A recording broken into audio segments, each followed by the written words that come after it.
சட்டசபையிலே முதல்வர்.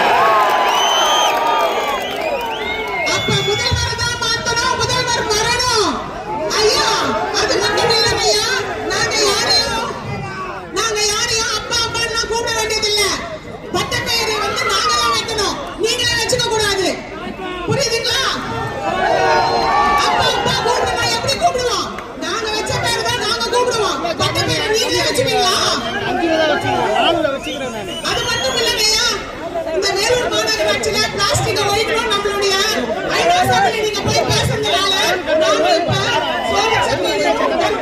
பிளாஸ்டிக் எடுத்து வந்திருக்கோம். முதல்ல கிரீன் சிட்டியா மாத்துறது இந்த ஒரே ஒரு கவுன்சிலர் சொன்னீங்க.